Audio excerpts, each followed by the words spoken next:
3 minutes after Jack Turner was fired, a military helicopter came down like it was landing for the man, not the mechanic. Inside the repair bay, the firing had already done its damage. The shop was quiet in the way people get quiet when they sense something irreversible has happened. Tools lay where hands had abandoned them. Conversations died half-formed. Even the engines seemed to hold their breath. Jack Turner stood beneath a lifted SUV, oil-darkened coveralls clinging to his frame. He was 36, broad-shouldered, built like a man who carried weight without complaint. Grease lived under his fingernails as if it had claimed permanent residence. His face was calm, but not relaxed. Calm the way survivors get calm. He had been invisible for years. That was how he survived. Jack tightened the final bolt and stepped back, listening, not with his ears alone, but with something deeper. A vibration traveled through the frame, wrong in a very specific way. He reached for his toolbox. Military green, scratched, dented. One corner crushed and hammered back into shape. The serial number had been scraped off, not by time but by intention. Faint NATO markings still bled through the paint like ghosts. The younger mechanics liked to joke about it. "Looks like it came out of a war," one had laughed once. Jack never answered. He pulled out a pressure gauge and connected it in a way that was fast, precise, and nowhere in the Helios manual. This method didn't assume clean floors or endless time. It assumed urgency. It assumed failure mattered.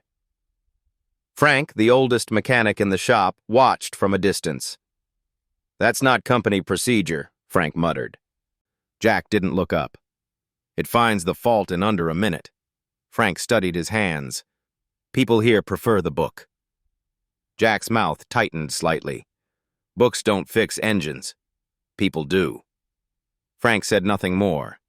Then the shop doors opened. Cold air entered first, then heels on concrete, sharp, deliberate, impossible to ignore. Vivian Helios walked in like the building was an extension of her will. She was 31, hair pulled back tight, not for beauty, but for authority. Her coat was pale, tailored, expensive, the kind that never brushed against engine bays. She carried a clipboard like a verdict waiting to be delivered. The board doubted her. Investors whispered. Employees questioned whether she belonged here. So Vivian had learned to mistake control for strength. Her eyes scanned the floor. Efficiency, order, compliance. She stopped at Bay 3, at Jack. She watched his hands for 2 seconds. That was all it took. "What are you doing?" she asked. Her voice wasn't loud. It didn't need to be. Jack set the gauge down carefully. "Pressure testing. That's not Helios protocol. It isolates the failure faster." Vivian's eyes narrowed, not at the gauge, but at him. Different doesn't mean acceptable. Jack swallowed. "It's accurate. I can document—" "This isn't a military base," she cut in. The words struck him harder than he expected. A few mechanics glanced up. One smirked. Another shifted uncomfortably. Jack felt something old stir in his chest, something he had buried carefully, deliberately, for years. He kept his voice steady. "It prevents unnecessary teardown."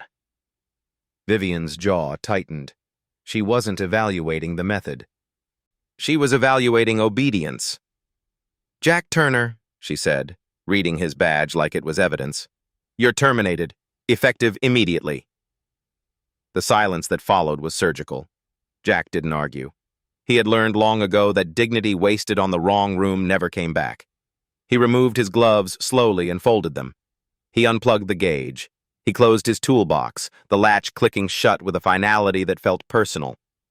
Then he cleared his throat. "I still have the afternoon shift," he said quietly. Vivian didn't respond. "I need the money," he continued.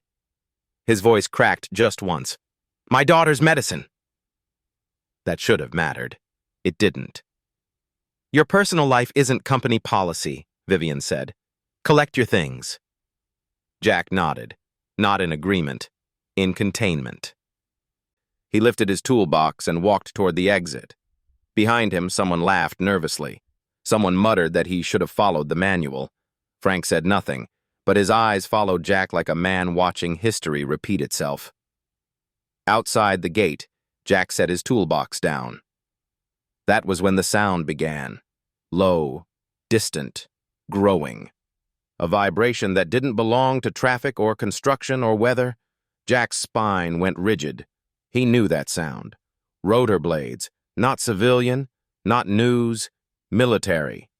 His hand tightened around the handle of the toolbox as the noise swelled, shaking the air, rattling the fence, turning heads. People began to look up. The helicopter descended toward the parking lot, massive and deliberate, as if the sky itself had made a decision. Jack didn't look back at the shop. He looked at the ground. At the oil stains. At the place he had just been erased from. And the only thing he thought about was his daughter. Because whatever name the helicopter was coming for, it wasn't the one on his badge. And the past, once summoned, never arrived gently. The helicopter did not land like a surprise. It landed like a summons. Metal blades carved the air above the Helios parking lot, pressing the whole world down for a moment. Dust lifting, loose papers fleeing, grown men squinting as if the sky itself had become too bright to look at. Inside the shop, the first scream of rotor wash reached them as a vibration through the concrete. Wrenches stopped mid-turn. A compressor hissed and then seemed to hush itself. Someone whispered, "What the—" Vivian Helios didn't flinch. She stood in the center aisle with her clipboard in hand, posture locked, as if even the heavens were required to follow procedure. She had been trained by boardrooms, by headlines, by a father who believed mercy was the first crack in a dam, that the moment you showed uncertainty was the moment people started hunting for weakness. So she held still, like ice. But Frank saw her knuckles whitening around the pen. Jack Turner was already outside the gate when the shadow slid over the asphalt. He didn't look up at first. He kept his eyes on the ground, on the dark spots of oil and water, on the thin line between the shop's territory and the rest of the city. He lifted his toolbox. Then the wind hit him, hot and violent, smelling of fuel and salt and something older. Memory. His shoulders tensed with an instinct he had trained out of himself but never truly lost. A younger mechanic, Tony, ran to the open bay door, phone raised. "No way! That's Navy!" Another voice. "What's a Navy helo doing here?" Frank moved slowly, as if he didn't want to scare the moment away. He stood near the doorway, eyes narrowed, mouth set hard. He'd worn uniforms once. He knew what certain sounds meant. He knew what kind of machine could shake the ground like that. The helicopter settled into the lot with controlled aggression. Wheels kissed asphalt. The roar dropped to a brutal thrum. A side door slid open. A woman jumped down in a dark uniform with a lieutenant commander's insignia. She didn't scan the crowd like someone lost. She walked with purpose, straight line, unbroken pace, toward the gate. Jack's hand tightened on his toolbox handle until the metal bit into his palm. "Sir!" the officer shouted over the remaining thunder. Her voice carried command the way a blade carries edge. Everyone froze. "Lieutenant Commander Sophia Reyes," she began, then corrected herself as if honoring a code. "Call sign, Raven 6. The words hit the parking lot like an exposed nerve. Tony's phone wobbled. Someone in the bay whispered, "Raven, what?" Vivian stepped forward once, just once, because CEOs didn't like mysteries that didn't belong to them. "Excuse me," she called, loud enough to cut through the noise. "Who are you, and why are you on my property?" Reyes didn't look at her. Her eyes were locked on Jack. Jack swallowed. His throat felt too small for the air. He forced his voice into something flat. That's not my name anymore. Reyes stopped a few feet from the gate, gaze steady. The Navy disagrees. Jack's jaw clenched, a muscle jumping near his cheek. For years he had built a life that fit inside small rooms. A cheap apartment, a school route, a pharmacy counter, a work bay. He had sealed the past behind ordinary routines because routine was the only thing that kept the grief from flooding. Now the seal was cracking. Vivian's face tightened with irritation and, beneath it, something she would never call fear. "Mr. Turner is no longer employed here," she said. "If you have business, you can contact our legal department." Reyes finally turned her head, and when her gaze touched Vivian, it was not rude. It was worse. It was indifferent. "Ma'am," Reyes said, measured and cold, "this is a federal matter." The word federal changed the air. Men who had laughed 10 minutes ago shifted their weight. Phones rose higher. The shop's confidence shrank into silence. Jack exhaled slowly, as if releasing something he'd been holding since another lifetime. "Why now?" Reyes's expression softened by a fraction. "Because someone is missing." Jack's eyes flicked up, just a flicker. And in that microsecond, Frank saw it. The way Jack's gaze mapped angles, distances, exits. The way his body positioned itself without thinking, guarding a perimeter that didn't exist anymore. Vivian saw it too. And for the first time since she'd inherited the company, Vivian Helios felt something that didn't fit inside a spreadsheet. She felt the possibility that she had fired the wrong man. Reyes reached into her pocket and pulled out a small object that caught the sunlight. A heavy coin, dark metal with an eagle engraved, edges worn as if it had been held in tight fists for years. She held it out toward Jack. "You left this behind," she said quietly. "You always do when you're trying to pretend you're only one thing." Jack didn't take it. His voice dropped. "I'm a mechanic." Reyes shook her head once. "You're a pilot who learned to repair engines because sometimes the only way home is to fix what's broken with your own hands." A murmur rolled through the shop like wind through dry grass. Tony whispered, "Bro, is Jack like special ops?" Frank didn't look at Tony. He stared at Vivian instead, watching the color drain from her face in small, precise increments. Because Vivian's mistake wasn't simply that she fired a good worker. Her mistake was deeper. She had taken a man's ordinary life, the one he fought for, the one he hid inside, and crushed it in public.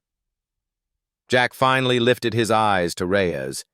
They were tired eyes, the kind that had seen too much and learned to live anyway. "I can't go back," he said. Reyes's tone tightened, formal now, duty sharpening her words. "Lieutenant Marcus Webb, missing 48 hours. Gulf of Aden." Jack flinched so subtly most people missed it, but Vivian caught it. Names were power. They always had been. And that name, Marcus Webb, hit Jack like a door slammed in a storm. Reyes raised a tablet, turned it so Jack could see. On the screen, scrambled radar returns, interference patterns, a faint signature buried under noise. "Admiral sent me personally," she said. "He said if anyone can read this, it's Raven 6. Jack stared at the screen. For a second, he didn't move. Then something shifted in his eyes, like a lock clicking open. He leaned in. His voice came out rough. "That's not debris." Reyes's brows lifted. "What?" Jack pointed with one oil-stained finger, precise as a surgeon. "Frequency shift here. Rotor drag. He's alive. He ditched, intentionally, trying to hide the airframe." Reyes inhaled sharply. The crowd erupted into whispers. Phones zoomed. Someone breathed, "No way!" Vivian stood frozen. 10 minutes ago, she had called him a liability. Now he was reading life and death data in 10 seconds flat. Jack's face tightened as if the screen had shown him a ghost. "I left that world," he said, voice low, "because I couldn't save everyone." Reyes stepped closer, lowering her voice so only he could hear. "But you can save this one." Jack closed his eyes, and in that pause, Vivian saw it clearly. Not heroism, not glory. Grief. A man who had chosen poverty over applause because his daughter needed him breathing beside her more than the Navy needed him dying for a mission.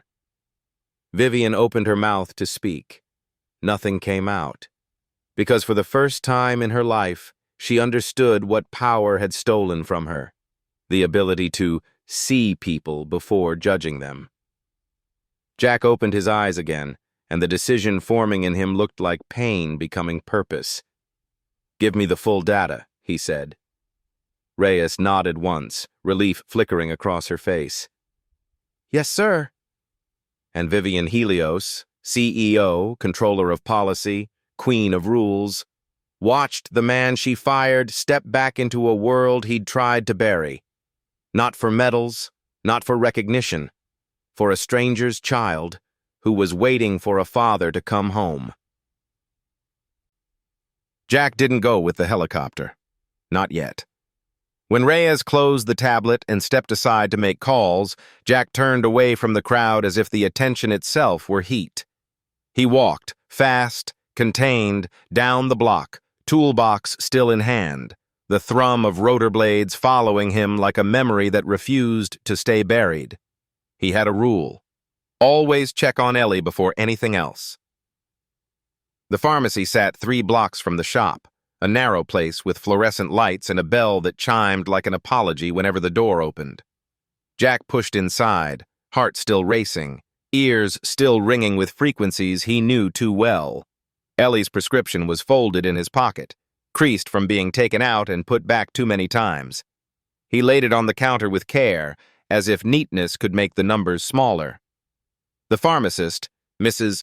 Alvarez, recognized him instantly. Everyone did. Regulars learned each other's stories without words.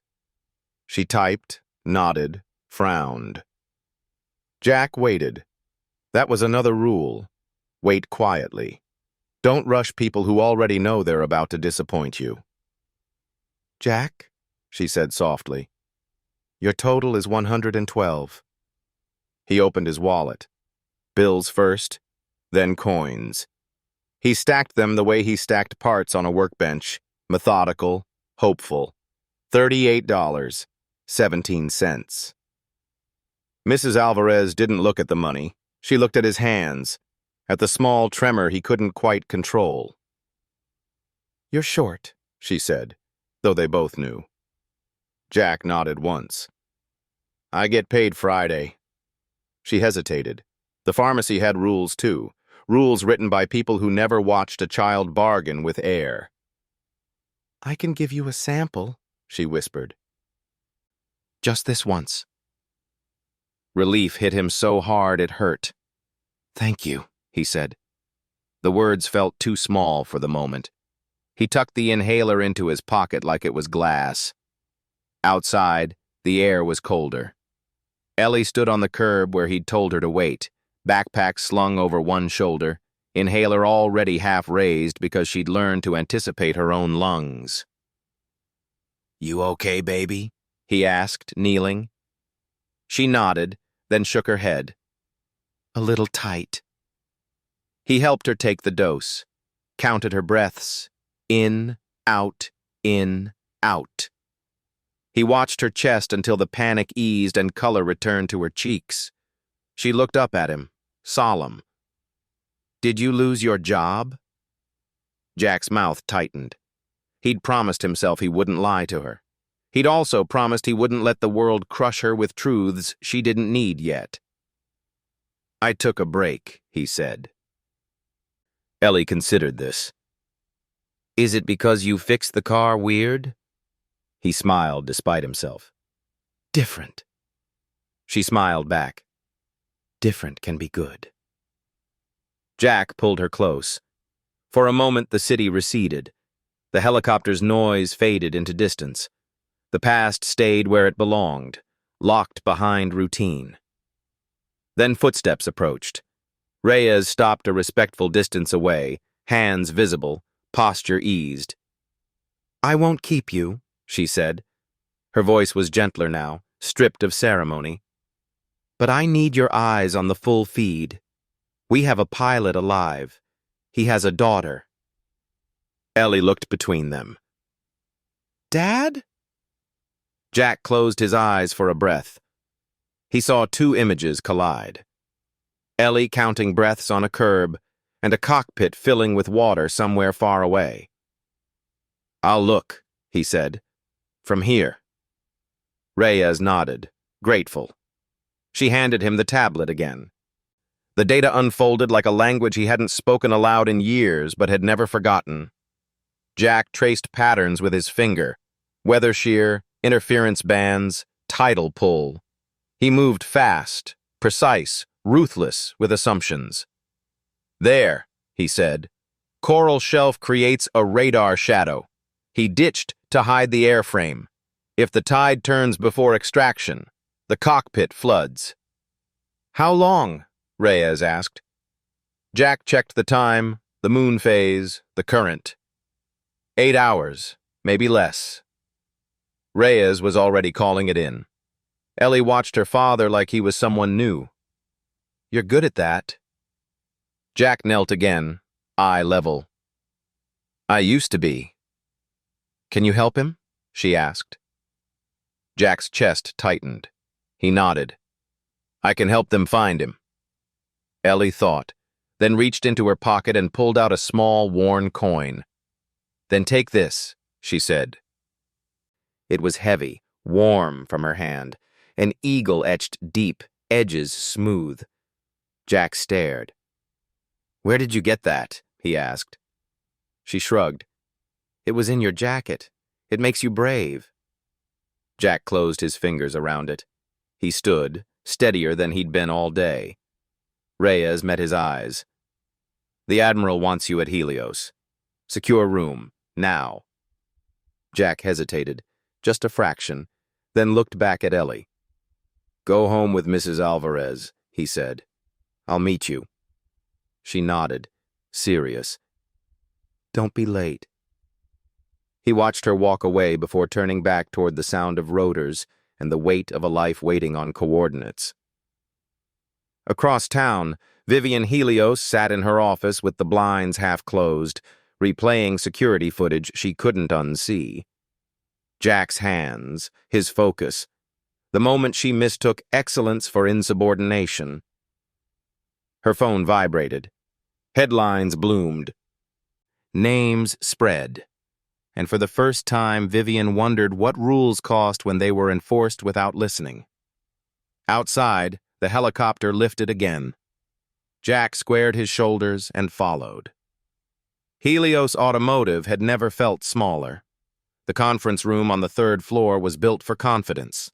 Glass walls, long table, polished surfaces meant to reflect authority back at itself. Tonight, it felt like a holding cell for truths that refused to stay quiet. Jack Turner stood near the window, toolbox at his feet, coveralls still marked with the day's labor. He hadn't changed. He wouldn't. The Navy techs setting up secure laptops and portable antennas worked around him with careful distance, as if proximity alone demanded respect. They knew who he was. They just didn't know who he had become. Reyes adjusted a headset and nodded toward him. "Feeds live. Satellite, radar, weather overlays." Jack stepped forward. The room faded. The table became a map. The walls became horizon. His hands moved with economy. No wasted motion, no hesitation. He wasn't faster than before. He was quieter. The kind of quiet that comes from having already paid the cost. He circled a sector with his finger. He didn't crash, Jack said. He hid. A young intelligence analyst frowned. Our models show open water. Jack shook his head. Your models don't account for fear or ingenuity. He layered tidal charts over the radar return, then adjusted the frequency band. A shape emerged, not clean, not obvious, but undeniable. A machine crouched beneath coral like an animal waiting out a storm. Reyes exhaled. God. Jack didn't look at her. He's conserving power. If he's smart, he's sealed the cabin and rationed air. And if he's hurt? Someone asked. Jack paused, just long enough. Then time matters more.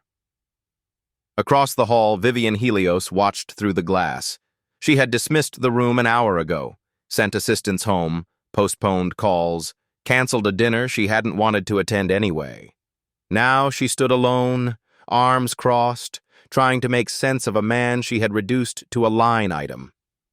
She replayed the firing in her mind, frame by frame. The gauge, the words, the way his voice cracked when he said, medicine. She had heard it, and decided it was irrelevant. Vivian had learned early that relevance was a weapon. You decided what mattered, and the rest disappeared. Tonight, what mattered was pressing against the glass, refusing to disappear. She noticed the details she had missed. The way Jack's stance adjusted when the data shifted, how he leaned in not to dominate the room but to protect the answer. She noticed the Navy personnel deferring without ceremony. No rank announced. No ego displayed. Authority, she realized too late, did not always announce itself. Frank stood beside her, hands clasped behind his back. He hadn't gone home either. You knew, Vivian said quietly. Frank didn't look at her. I suspected.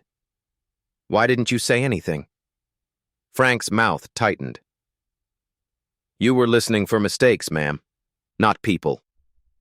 The words weren't cruel. They were precise. Vivian flinched anyway. Inside the room, Jack straightened. There, he said. Extraction window opens at first light. Before then, wind shear makes approach risky. Reyes was already relaying orders. Phones buzzed. Voices overlapped. The machine of rescue came alive. Jack stepped back. His shoulders sagged just a fraction, as if the weight had transferred from his spine to the room. Reyes approached him. You did it. Jack shook his head. I pointed. They'll do the rest. She hesitated. The Admiral wants to see you. Jack closed his eyes. Images surfaced uninvited.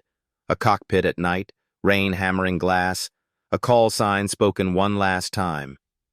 He opened them again. I'll wait. Reyes nodded, understanding without asking. Vivian made her decision before she could talk herself out of it. She entered the room. The Navy techs glanced up. A few stiffened. Jack turned slowly. Their eyes met. CEO and mechanic, power and consequence, on equal ground for the first time. I was wrong, Vivian said. The room went quiet. She didn't hedge. She didn't explain. She didn't justify. I mistook discipline for leadership. I mistook difference for defiance. And I humiliated you. Jack's face gave nothing away. Years of restraint held firm. I'm not asking for forgiveness, she continued. I'm asking for the chance to repair what I broke. Jack studied her, then looked past her to the window, to the dark outside, to the city that had kept moving while he stood still. My daughter needs stability, he said, not apologies. Vivian nodded. She'll have it. Frank shifted, surprised. Vivian kept her voice steady. Medical coverage, housing allowance, a role where your judgment isn't punished. Silence stretched. Jack picked up his toolbox. The metal scraped softly against the floor. He met her gaze again. I didn't come back for a job. I know, Vivian said. That's why I'm offering one. Reyes cleared her throat gently. "We have confirmation," she said. "The pilot's been located. Alive." A collective breath released. Jack closed his eyes. When he opened them, something in him had settled. Not peace, but balance. "I'll finish here," he said to Reyes. "Then I go home." Vivian watched him turn away, watched the Navy wrap up, watched the machine of urgency wind down. She felt smaller and strangely stronger for it. Later, alone again, she returned to her office and opened a folder she hadn't touched since her father's funeral. Culture. She added a single line at the top, typed slowly. "Listen first." Down on the street, the helicopter lifted and vanished into the night. Jack stepped out into the cool air, the coin heavy in his pocket, Ellie's face clear in his mind. He didn't look back at the building. Some things, once seen clearly, cannot be unseen. The city exhaled after midnight. Traffic thinned. Neon signs dimmed. Windows went dark one by one, as if the buildings themselves were turning inward to sleep. Jack walked home with his toolbox in one hand and the night pressed close around him. Each step measured. Each breath counted. He hadn't told Ellie everything. He never did. He told her he helped some people at work. He told her he'd be late but not too late. He told her to brush her teeth and leave the porch light on. He told her the same things fathers told children when the truth was larger than the room. At the apartment, Ellie was already in pajamas, knees tucked beneath her chin on the couch, the challenge coin resting on the coffee table like a small, quiet moon. "You're late," she said, not accusing, just noting. "I know." Jack set the toolbox down gently, as if it could wake something. "You eat?" She nodded. "Mrs. Alvarez brought soup." Jack's shoulders eased. He crossed the room and knelt to her level. "How's your breathing?" She took a deliberate breath, then another. "Better?" He smiled. It didn't last long, but it was real. They sat together in the narrow space, the television off, the world reduced to the soft hum of the refrigerator and the distant siren that never seemed to arrive anywhere in time. Jack tucked Ellie into bed and sat beside her until her breathing found a steady rhythm. He watched her chest rise and fall like a tide he'd sworn to learn by heart. When she slept, he didn't. He sat at the kitchen table with a cup of cold coffee and the coin in his palm. He turned it slowly, tracing the eagle, the worn edge, the dents that marked moments he didn't let himself name. He thought of the pilot, Marcus Webb, alone somewhere between water and sky. He thought of a little girl waiting for a door to open. At 1:14 a.m., Jack's phone buzzed. A single message from Reyes. "We're inbound. Need your eyes. Now." Jack didn't hesitate. He scribbled a note for Ellie. "Back soon. Love you." And left the apartment quietly, the way you leave when you don't want fear to follow you. The staging area wasn't Helios this time.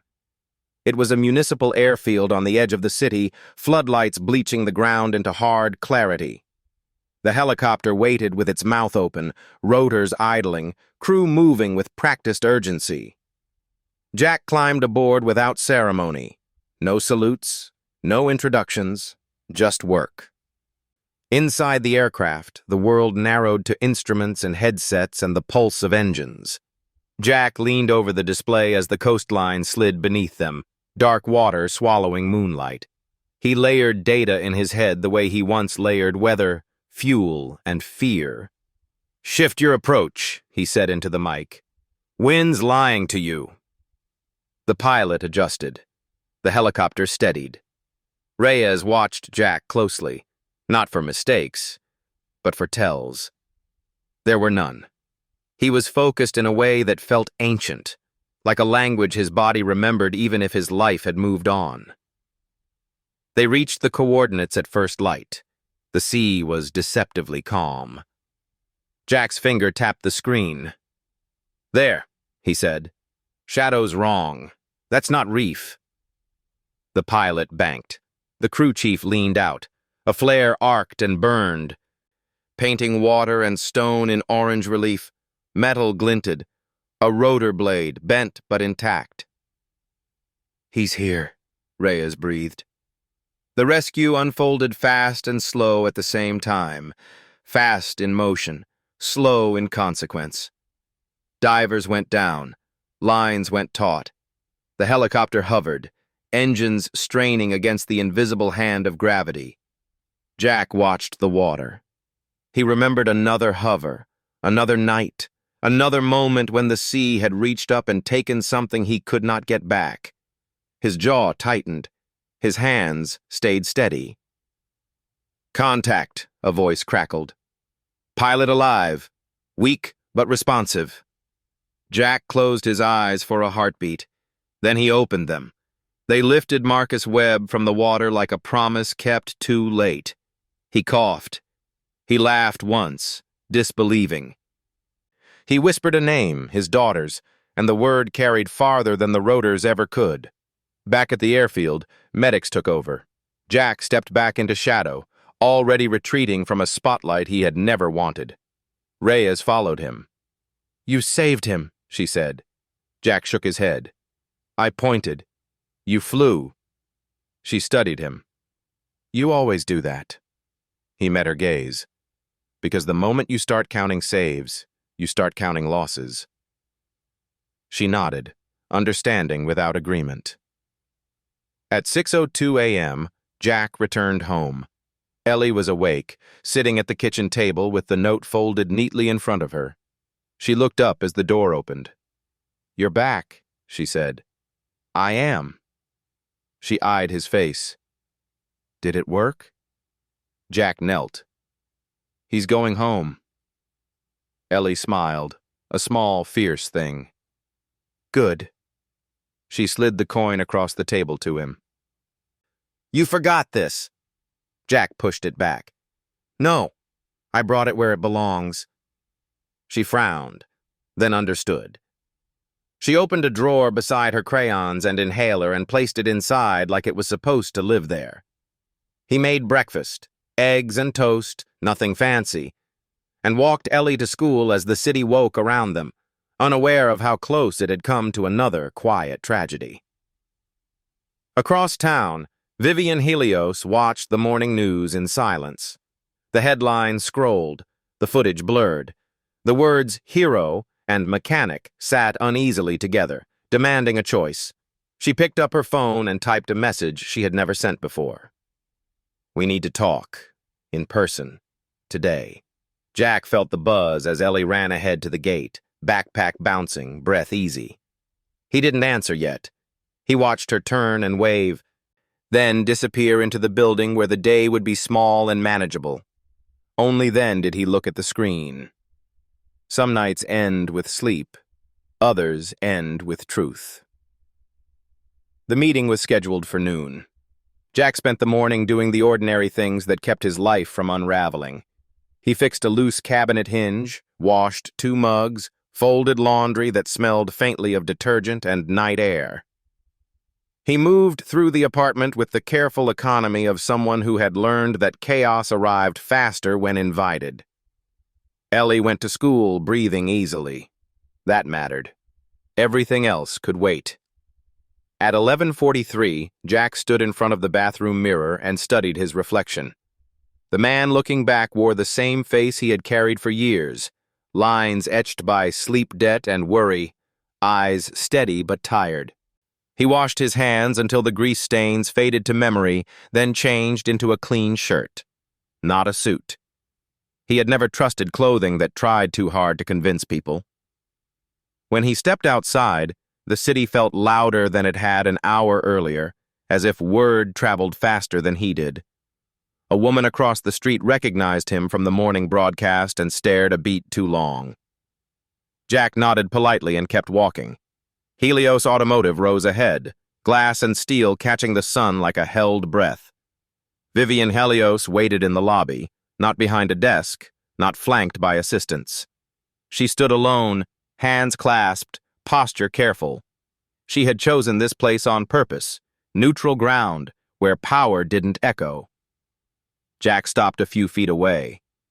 "Thank you for coming," she said. "I said I'd listen," Jack replied. "I didn't say yes." Vivian accepted that. "Fair." They walked without speaking to a small conference room overlooking the street. No Navy this time. No cameras. Just daylight and the muted hum of traffic below. Vivian gestured to a chair. Jack remained standing. "I watched the footage," she began. "All of it. The rescue, the analysis. I read your service record." Jack's jaw tightened. "That part of my life isn't a resume." "I know," she said. "That's why I didn't call you here to celebrate it." Silence settled.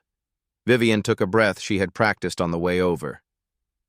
"I want to understand," she said, "why you left." Jack looked out the window. A bus hissed to a stop. A father lifted a child down the steps, steadying her backpack. The sight landed somewhere behind his ribs. "Because I learned the difference between bravery and necessity," he said. "And I didn't like what bravery demanded when necessity came knocking." Vivian waited. He appreciated that. Jack spoke evenly, as if narrating a maintenance manual written in scars. "I was good at flying. I was good at fixing things under pressure. People told me that meant I should keep doing it, no matter the cost." He turned back to her. "Then my daughter was born. And the cost stopped being theoretical." Vivian nodded slowly. "Operation Black Tide." Jack's eyes flicked to her face, measuring, deciding whether to correct or confirm. "That's what the file calls it." "What do you call it?" she asked. Jack didn't answer right away. When he did, his voice was quiet. "The night I learned numbers don't add up." He sat. The story came in fragments, not chronology, because pain rarely respected order. A storm that flattened the horizon. A call sign spoken once too many times. An aircraft that kept flying because it had to. A choice made in seconds that echoed for years. "I brought 14 men home," Jack said. 3 didn't come back. The math says I did my job. The mirror says something else." Vivian listened without interruption. She didn't write anything down. "I could have stayed," Jack continued. "Taken promotions, taught the next wave. People wanted that story. Hero stays. Hero endures." He shook his head. "But my daughter started wheezing at night. And the first time I counted her breaths the way I counted fuel..." He stopped, started again. "I realized I was preparing to miss her childhood for a uniform that already took enough." "So you chose to leave," Vivian said. "I chose to live smaller," Jack replied, "so she could breathe." The word smaller landed hard. Vivian leaned forward. "What you built isn't small." Jack met her gaze. "It is if you measure worth by titles." She exhaled, something loosening. "That's the measure I was taught." "I know," Jack said. "It's efficient." A pause. Then Vivian reached into her folder and slid a single page across the table. "This isn't an apology disguised as compensation," she said. "It's a role with teeth. Director of Technical Operations. Authority to change procedures, to teach, to protect good work from bad rules." Jack read the page. Benefits, coverage, stability. "My daughter?" he asked. "Covered," Vivian said. "Fully." He set the paper down. "And if I say no?" "I fixed the policy anyway," she said. "But I'd rather do it with you than in your shadow." Jack studied her, really studied her, for the first time. He saw the fear she'd armored into competence, the pressure she mistook for clarity. "Why now?" he asked. "Because I learned something yesterday," Vivian said. "Control without listening is just fear wearing a suit." Jack considered the room, the city, the quiet weight of choice. He thought of Ellie's drawer, the coin resting beside crayons. He thought of engines he could make safer, people he could keep from being humiliated for doing their jobs well. "I won't be a symbol," he said. "I don't need one," Vivian replied. "I need a standard." He nodded once. "I'll try." Relief crossed her face, brief, unguarded. She stood and offered her hand. Jack shook it, firm and ordinary. Outside, cameras waited. He ignored them. At the school gate, Ellie ran to him, breath easy, eyes bright. "Did you fix it?" "Working on it," Jack said. She smiled. "Good." As they walked home, the city felt less loud. Not quieter, just less demanding. Jack knew the past would still surface, the losses would still count themselves at night. But he also knew the future had room in it now, measured not by altitude or speed, but by breath. Some choices don't end wars.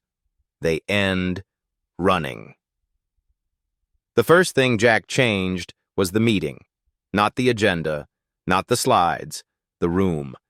He asked facilities to remove the long table from Conference B and replace it with a circle of chairs. No head, no tail, no seat of honor. When the operations managers filed in, they hesitated, confused, scanning for the place where authority usually sat. Jack took the chair closest to the door. "Morning," he said. It disarmed them, not because it was friendly, but because it was ordinary. Ordinary had been missing here for a long time. Vivian Helios stood at the back, arms folded, observing. She had agreed to watch first and speak later. It was harder than any boardroom battle she'd ever fought. Jack opened a thin notebook, paper, not tablet, and spoke without raising his voice. "I'm not here to tell you how to do your jobs," he said. "I'm here to stop us from punishing people for fixing problems faster than our manuals." A ripple moved through the circle. A few managers shifted. One frowned. "Our procedures exist for a reason," said Mark Feldman. Quality control, voice tight. "Consistency, liability." Jack nodded. "Agreed." Mark blinked. He'd expected a fight. Jack continued. "Procedures are the floor, not the ceiling. When the floor cracks, people on the ground see it first." Silence. Jack leaned forward, elbows on knees. "I want to hear one thing that slows you down, and one thing you're afraid to say out loud." No one spoke. Vivian felt the old instinct surge, fill the silence, assert control, rescue momentum. She forced herself to stay quiet. Finally, a woman in logistics cleared her throat. "We lose time waiting for approvals when a field fix would do." Jack wrote it down. A supervisor from Bay 2 spoke next. "We've got techs who know better ways, but they don't want to get written up." Jack wrote again. One by one, the room exhaled. Not complaints, confessions.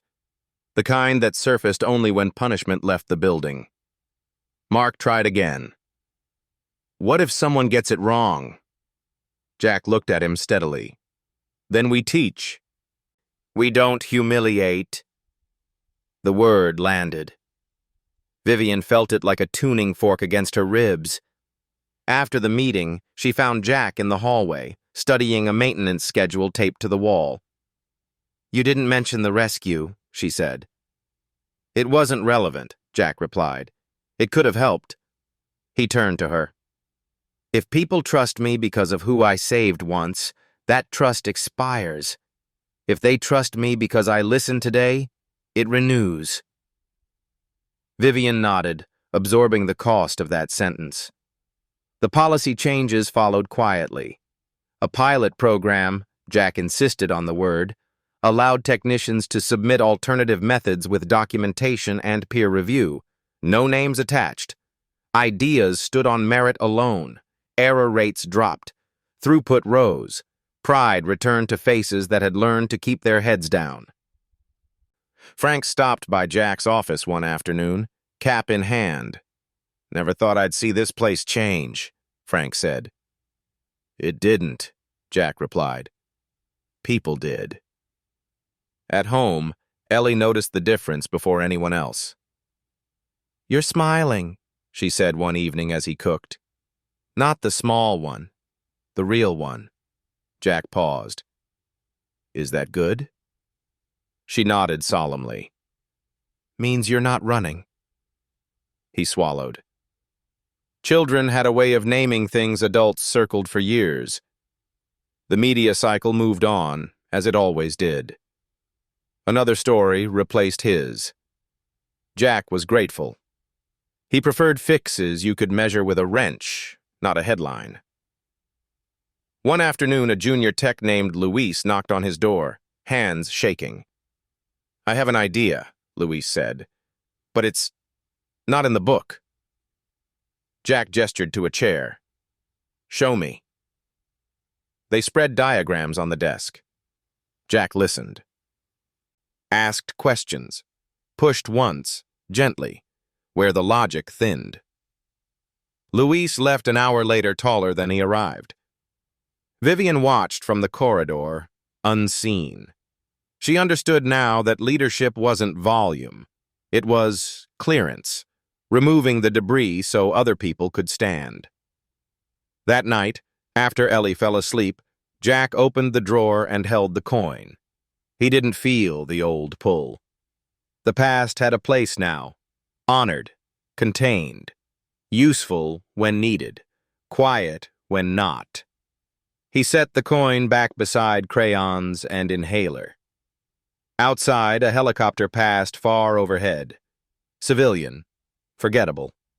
Jack didn't tense. He breathed. Some rooms are built to command. Others are built to hear. The call came on a Tuesday that looked like every other Tuesday. Emails stacked. Coffee cooled. The city moved at its practiced pace. Convinced, wrongly, that nothing singular would interrupt it. Jack was reviewing a proposal from Bay 4 when his phone vibrated once, sharp and final, against the desk. Unknown number. He didn't answer immediately. That was a habit now. Breathe first. Decide second. The vibration came again. Jack picked up. "Turner." "Jack," Reyes said. No preamble, no apology. "We need your eyes. This isn't a rescue." He closed his notebook. "Then what is it?" "A misread," she replied, "and the consequences of misreads are piling up." Jack stood and walked to the window. The street below flowed with lunch-hour certainty, people who trusted that systems worked because they had to. "Send what you have." Moments later, the files arrived. Not the clean, urgent chaos of a downed aircraft. This was administrative noise.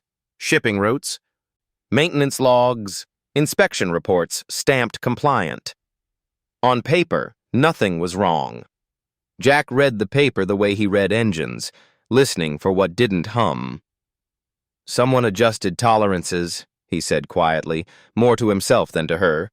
"Not enough to fail inspection. Enough to fail later." Reyes didn't interrupt. "Why me?" Jack asked. "Because you don't read what we're told," she said. "You read what's happening." Jack exhaled. "Where?"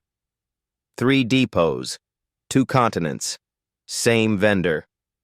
Jack's jaw tightened. Pattern. "Yes." He turned back to his desk, pulled the circle meeting notebook closer. He didn't call a meeting. He didn't escalate. He opened the pilot program channel, the one that let ideas breathe without fear. He typed a single message. "Need eyes on tolerances that pass paper but fail reality. No names." Just truth. Within minutes, replies came. Quiet confirmations, a logistics manager in Rotterdam, a tech in Manila, a quality engineer who had been told, twice, to stop asking questions. Jack assembled the fragments. Not fast, carefully. Someone's shaving margins, he told Reyes an hour later. Not to break things, to speed things, to look efficient. And the risk? Reyes asked. Delayed failure, Jack said. The kind that happens when the camera's gone. Silence on the line. That's how people get hurt, Reyes said. Yes, Jack replied. That's why they do it. He briefed Vivian that afternoon. No drama, no accusations, just a map of decisions and their shadows. She listened, chin lifted, eyes steady. What do you need? Time, Jack said. And cover. You have both. The investigation unfolded without sirens. Vendors were audited quietly. Contracts were paused. A recall drafted before a headline could choose its angle. The work was invisible by design. That night, Jack walked Ellie home beneath a sky rinsed clean by rain. She hopped around puddles, breath light, laughter loud. Why do you look tired? She asked. Because fixing quiet things takes more thinking, Jack said. She considered this. Quiet things matter more. He smiled. They do. Later, when Ellie slept, Jack sat at the table and wrote a list, not of saves or losses, but of safeguards, places where a voice had been ignored, places where listening would cost less than repair. At 2:06 a.m., his phone buzzed again. Reyes. They're standing down, she said. Your read held, no incident. Jack closed his eyes. Relief didn't surge. It settled. Good, he said. You know, Reyes added softer, 10 years ago you would have been on a plane by now. Jack looked at the doorway to Ellie's room. 10 years ago, I didn't know what I was protecting. At Helios, Vivian sent a memo at dawn, short, specific, human. If you see a risk, say it. If you're unsure, ask. If you're right early, we will thank you. She didn't sign it CEO. She signed it Vivian. By Friday, the vendor admitted fault. Penalties were assessed. Systems adjusted. The city never knew how close it had come to learning the lesson the loud way. Frank stopped by Jack's office before heading home. You stopped something, he said. Jack shrugged. We listened. Frank nodded. That's new. Jack walked Ellie to school the next morning. At the gate, she paused and looked up at him. Do heroes still fly? She asked. Sometimes, Jack said. Sometimes they stay. She smiled, satisfied. Across town, a helicopter lifted, news chopper this time, chasing a story that would be forgotten by evening. Jack didn't look up. He had learned the difference between calls that asked for spectacle and calls that asked for care. One saved pride, the other saved people. The apology did not arrive with flowers.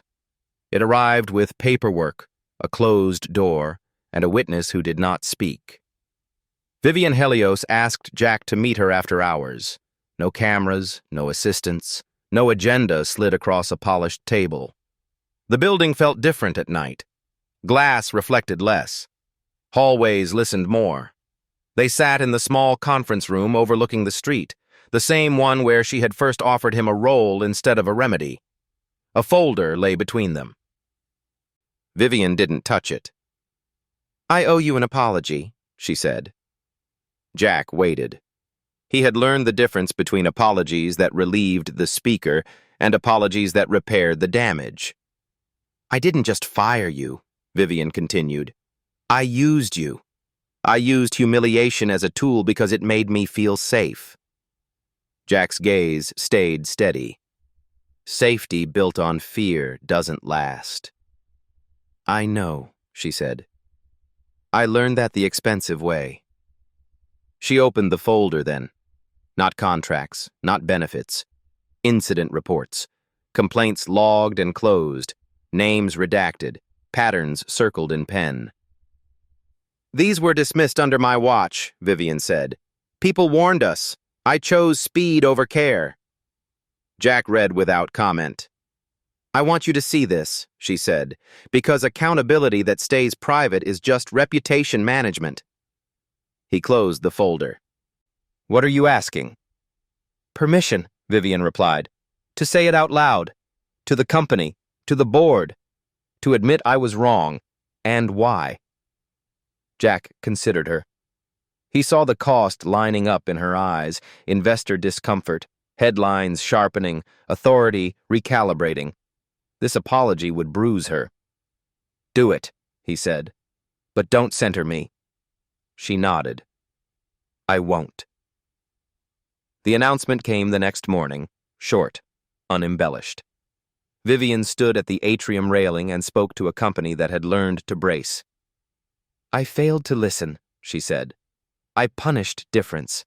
I confused control with leadership. That ends today. No applause followed. There was something better. Stillness without fear. Afterward, a junior analyst approached Jack in the hall. Thank you, she said, eyes wet. I spoke up once. It didn't go well. Jack nodded. It will now. At home, Ellie watched him carefully while he made dinner. You look heavy, she said. I am, Jack admitted. But the good kind. She thought. Like when you carry groceries so they don't fall. He smiled. Exactly like that. That evening, Vivian sent one more message, this time not to Jack, but to the company. Mistakes will be owned where they occur. Credit will be shared. Silence is no longer safer than truth. She closed her laptop and sat alone in the dark office, the city glowing beyond the glass. Leadership, she realized, wasn't a position you defended. It was a practice you repeated, especially when it hurt. Jack tucked Ellie into bed and listened to her breathing until the day loosened its grip. He opened the drawer and felt the coin once more, not as a talisman, but as a reminder. He placed it back beside crayons and inhaler. The past had not vanished. It had found its proper weight. Outside, the street hummed. Inside, the future made room. The city never noticed the day it changed.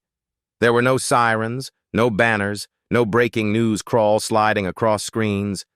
Morning arrived the way it always did. Coffee poured, doors opened, children hurried, unaware that a quieter architecture had replaced an old one beneath their feet. At Helios Automotive, the atrium filled with ordinary sound. Shoes on tile, laughter that didn't flinch. A maintenance crew debated a fix at the whiteboard without lowering their voices. Jack watched from the mezzanine, hands resting on the rail, measuring a different set of tolerances now. Tone, posture, breath. He didn't call meetings anymore unless they were needed. He didn't sign his emails with titles. He walked the floor and asked questions that made room for answers. When a solution was good, he said so. When it wasn't, he taught. The manuals changed. Not all at once, not loudly. Field methods were added with footnotes that credited the people who discovered them. Review cycles shortened. Peer checks replaced performative approvals. Error rates fell. More importantly, people stopped hiding. Vivian Helios noticed the difference most clearly in what she didn't hear. Fewer excuses, fewer late-night fires, fewer whispers that arrived already wounded. She kept her office door open and learned the discipline of stopping when someone spoke. One afternoon, she found Jack in Bay 3, the same bay where she had fired him, kneeling beside a tech half his age, both of them listening to an engine with eyes closed. "What do you hear?" Jack asked. The tech frowned, then smiled. A lie. Jack laughed. Good. Now prove it. Vivian stood back and let the moment pass without claiming it. That night, Jack walked Ellie home under a sky scrubbed clean by wind. She skipped, backpack light, breath easy. At the gate, she paused and looked up at him with the seriousness that only children managed without weight. Do heroes ever get to rest? She asked. Jack considered the word. Rest, he said. They learn when to stop running. She nodded, satisfied. Okay. At home, the drawer stayed closed. The coin remained beside crayons and inhaler, important, but no longer urgent. Jack cooked, Ellie read, the apartment hummed. The past didn't knock, the future didn't rush. On Friday, a letter arrived. Heavy paper, careful phrasing, from a Navy office he had not contacted. It thanked him for assistance rendered, acknowledged the rescue, offered a standing invitation should he ever wish to consult again. Jack read it once. Then he folded it and placed it in the same drawer, not as a door back, but as a reminder of choice. Across town, Vivian addressed the board with fewer slides and more silence. She spoke plainly about what listening costs and what it returns. She didn't win every vote. She won enough. Later, she sent Jack a single line. We kept the life you chose. He replied, That's the point. Months passed. Helios published numbers that pleased people who measured such things. Jack measured something else. Fewer late texts from parents working double shifts. Fewer texts leaving for places that promised respect and delivered none. He measured the sound of laughter in Bay 3. On a cool morning, a helicopter crossed the city. Civilian, forgettable. Jack didn't look up. Ellie tugged his sleeve and pointed to a chalk drawing on the sidewalk. They stepped around it together. Somewhere far away, a pilot told a bedtime story to a daughter who would sleep knowing the door would open in the morning. Somewhere closer, a company learned that strength could be quiet and still hold. Jack Turner did not need a uniform to be known. He kept a smaller life on purpose, and in that choice, made again and again, he finally found the kind of honor that stays.